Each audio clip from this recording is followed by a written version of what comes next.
My topic today will be the promise of smart economy, and to do that, I need a clicker.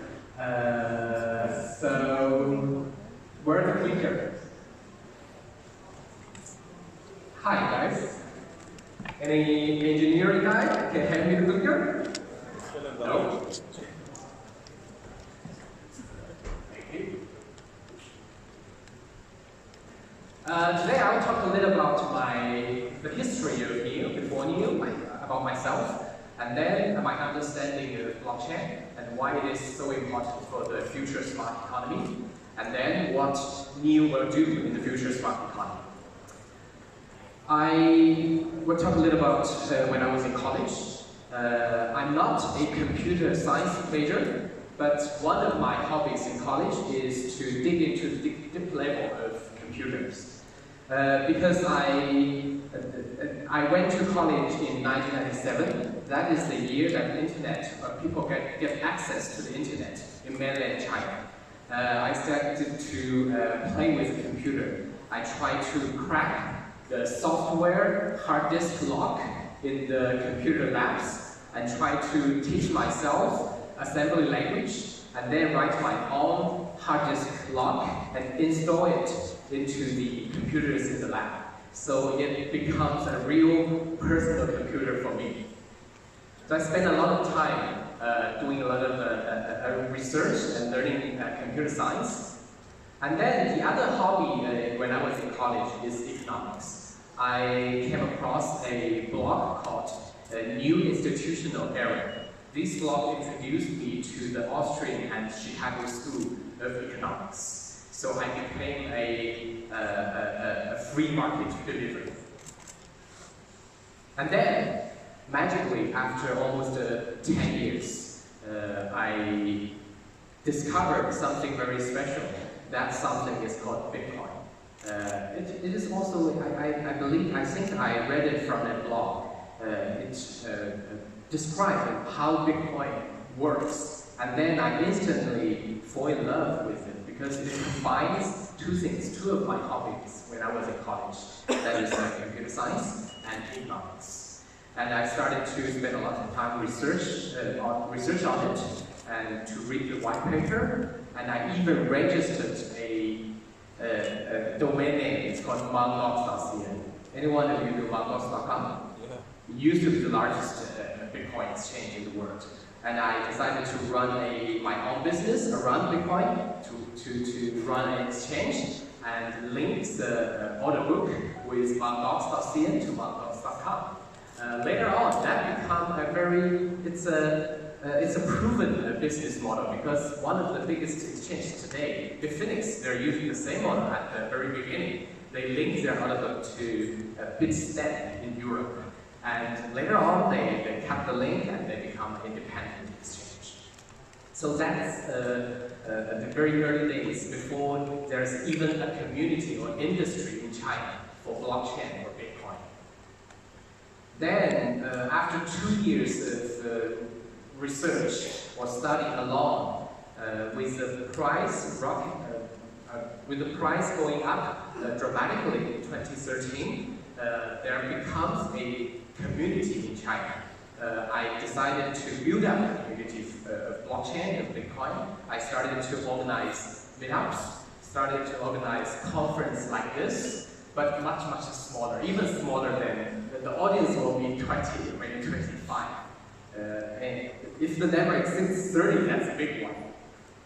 So we even invited Vitalik to China for the first time, and in China he introduced Ethereum to the Chinese blockchain community. That's 2013. And after maybe 4 months or 5 months after Vitalik announced Ethereum, we decided to build our own blockchain. That is NEO. But at that time, it's not called NEO, it's called N-Shares. We are also inspired by, I believe, which is the first ICO in the human history. It's called ASIC Miner. There is one Chinese PhD candidate. He's studying in a prestigious Chinese university for PhD, and he said that he has the ability to build an ASIC mining machine for Bitcoin. At that time, most of the mining is doing through GPU. ASIC miner is 10 times, if not 100 times, more efficient than GPU mining. So he said, he claimed that he can do that. But the only problem is he doesn't have the money to do so. So he posted a Bitcoin address and asked people to invest in his business idea. And he promised to give people a share to share the profit, the future profit. There are some people buying, and they send him actually a lot of Bitcoins. That's 16,000 Bitcoins at that time, but it only worth about $150 at the very early days. And with that money, that guy successfully built a ASIC miner machine and a business around it. And he did issue shares, and the shares is tradable on a centralized security, it's not security, a centralized cryptocurrency exchange. And people made a lot of money. The price per share started from 0.1 Bitcoin per share to 85 Bitcoins in only a few months. And during that time, the value of Bitcoin also went up several times. So people made a lot of money. But the problem is, they're doing it in a very primitive way. And later on, that guy, his ideas, right, cat just disappeared because he faced some business difficulties, some issue. And even the shares traded on the exchange the exchange is cracked down by SEC. So every investors actually at the end lost their money. So we're inspired by the story, and we decided to build a blockchain for crowdfunding to better facilitate crowdfunding. So that later on becomes NEO. And NEO is funded by two co-founders. One is me speaking at a conference, a blockchain conference in 2014. And the other one is Eric Zhang. He's my co-founder. He's a technical guy. And when I talk and I tell him the idea, he very calmly said, yes, I can do that. And we decided to make it happen. One of the reasons why NEO is doing good on the market is because we have many innovations. It's quite different from other blockchains.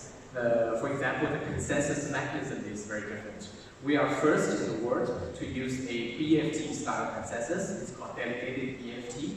And today, many of industry practitioners are talking about STO, and a BFT style consensus is perfect for security exchanges, for security offerings, because it offers there is identity with the consensus nodes. There is very good finality with the consensus. So DBFT is the consensus we use. It's very new. And also we have a dual token economic model. We have two tokens, the NEO token and the gas token. NEO is a stake. You can use it to vote, to do on-chain governance. And gas is a utility. You use it to basically pay for everything on the blockchain, for the transaction fees. And also our smart contract system is very different from other blockchains. You can use mature, conventional programming languages like C#, like Java, Python, or JavaScript to write smart contract with NEO. And also the philosophy, the management model is different. We have a much stronger governance compared to other blockchains. The foundation, the NEO Foundation, reserved about 50% of all the tokens. And as of today, after 3 or 4 years, we still hold about 40% of the tokens. And in the coming years, we will gradually distribute those tokens to the community. And then, after the launch of mainnet, after boosting the ecosystem, we held our first developers conference last year, 2018, January. It is in San Francisco, and about 600 people, most of them are developers, attended our first developer conference. They're coming from US, coming from Europe, from Asia, from many every corner of the world. And this is our second developer conference. It happened in Seattle only 1 month ago, and about 400 or 500 developers attended the conference, and it's a very, my experience is a very good experience.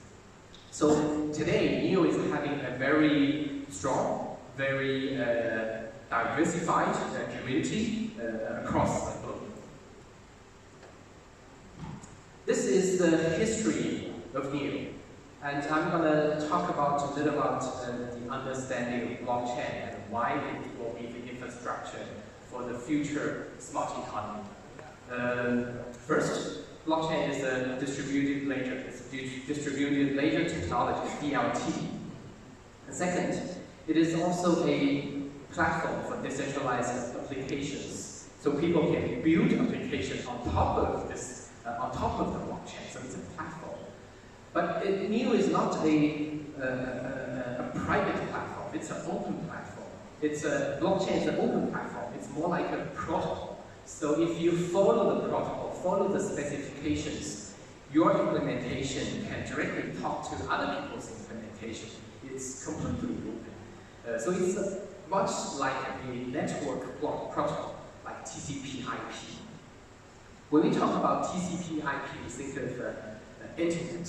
And a lot of people say that the traditional internet is for information. It is very good for delivering information, but it's not so good for delivering value. A blockchain is like a value internet. It's good at transferring assets, transferring currencies, anything has value.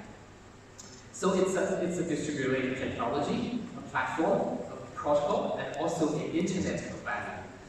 But my understanding of blockchain is more than that. I think blockchain is also a new institutional technology. An institution is a system that human invented to organize, to better facilitate production, facilitate the human society. Our legal system is an institution. Company is a kind of institution. The marriage, even sometimes culture, is a very loose institution. But blockchain is a new way to form new institutions. We've seen many, any of you know DAO, the DAO that been hacked on Ethereum. The DAO is like a new institution. It's not a company, but it's some organization that is set up by the inventors and also obeyed by those rules defined by computer languages. Within human history, we have different technology, different later technologies, and different technology will bring us different level of collaborations and economies. In the very ancient time, we are in primitive economy. It's a hunter-gatherer society, and because the later technology is so primitive, there's no way to define your property. So there's no real private property. All properties are egalitarian, and so the collaboration is only happening in a very small circle, maybe in your family, maybe a kinship or a tribe level. And then we move on to agriculture economy. Within agriculture economy, we have new ways to record things. We have tally sticks. People invented double entry bookkeeping. And with this technology, we have a better way to record ownership. And we have, for the first time, we see a very limited private property ownership. Some of the personal properties belong to you, but the land, the means of production, belong to the king or to the lord. And we saw a bigger level of collaboration. Collaboration happens at the township level. And then with a lot of inventions, we moved into an industrial economy. In an industrial economy, most of the societies are in their political system are either capitalism or market socialism. And we have new technologies like spreadsheet, like digital ledger, even distributed ledger to record things. And now we see a very fine-defined ownership we have private properties. And only with this kind of new latest technologies, we can have public companies. We can issue those tokens to all the retail investors across the nation. So the collaboration happens at a much larger scale, at a national scale. And what's next? I believe we are moving to the next phase of human society. We will experiencing a new kind of economy called smart economy. And at smart economy, everything will be digital. Every physical things will have its digital representative. And because it's digital, we can use computer languages to manage them. So everything will be programmable. We can program it. And because it is programmable, or every asset or every digital representative in different systems will be interoperable. So we won't have independent silos of information or assets. Everything can be linked together and interoperable with each other. With such kind of linked network, if everything is in a one system or is controlled by one identity, it will be a disaster if there is anything bad happened to the one actor. So we really need a decentralized system. And this decentralized system, we don't need to trust a trusted third party. Instead, we trust the technology itself. And because it's decentralized, it will be transparent, it will be very inclusive, and the ownership will be very different. We have the new technology to record ownership. We don't need to 100% fully control or fully own something. We are seeing the model of a shared economy, like shared ride, like Uber, like shared bike in China, OVO or mobile bike. We don't really need to own something by ourselves. We can share it with others. So we have a finer granularity of ownership. So with this new kind of ownership, the collaboration will happen at a very, very large scale. And we will have, for the first time, see a true international global free market. And the government probably will become smaller. We will see new forms of institutions that will go beyond companies or any organization we are seeing today.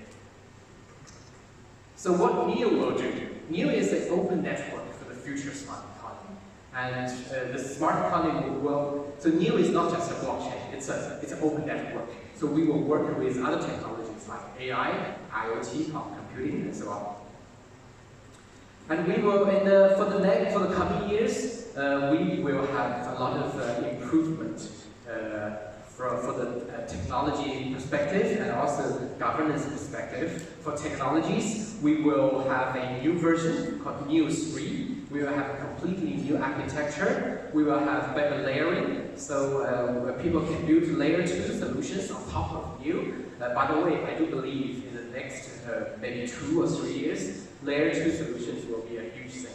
And we will have an optimized consensus mechanism. We will have new functionalities, so smart contract can directly access the internet resources within the blockchain. You don't need to rely on third-party oracles. And also, we will improve our security. And also, we will have different infrastructure modules like a distributed file system, like the identity system. And then for governance, this is the current structure of new governance. We have a new foundation. The foundation is responsible for strategy and financial. And also we have 2 branches. One is called New Global Development. The other one is New Global Capital. NGC or New Global Capital is the investment arm of NEO. They're doing very well in financial performance. And for the coming years, we have, in 2018, at the first developer conference, we announced NEO's mission. NEO's mission is to make NEO the #1 blockchain by 2020. So that's about 1 year's time, or 2 years' time, depending on how you define 2020, the beginning or the end. But we need to define what is the #1 blockchain. We don't think the blockchain with biggest market cap is a #1. We define #1 to become the most favorable platform to build applications on top of it. Because at this stage, developer is still very, very important, the crucial element of public blockchain. So we want NEO to provide the best performance, to provide a very diversified ecosystem, and to be compliance ready, to provide compliance solutions. To meet that goal, we need to have something new. So we decided to set up a new office in Seattle. That's the first time we started an office outside of China. And Seattle office, NGT Seattle office, will be led by two former Microsoft executives, John and Huang. John is a former GM of Microsoft Digital, and he helped Microsoft Digital to grow from zero to a $500 million business. My last slide will be to answer a question. I've been asked a lot. What's the difference between NEO and other blockchains? And there are many answers, like there are different consensus, different economic model, but the key factor, I believe, is philosophy. At NEO, the philosophy of NEO is called pragmatical idealism. I'm a believer of progressive decentralization. At this stage, blockchain is still evolving very quickly. I don't think to be fully decentralized is the only way to do blockchain right. We still need to be very efficient to upgrade the software, to change things on the fly. So at NEO, we are more centralized than blockchains like Bitcoin, maybe Ethereum, but we are slowly in a decentralization process. I very appreciate the quote from a motivational speaker called Simon Sinek. He said, pure pragmatism cannot imagine a bold future, and pure idealism cannot get anything done. It's the delicate blend of both that drives innovation. So let's keep the hard work and let's work together to make the magic happen. Thank you very much.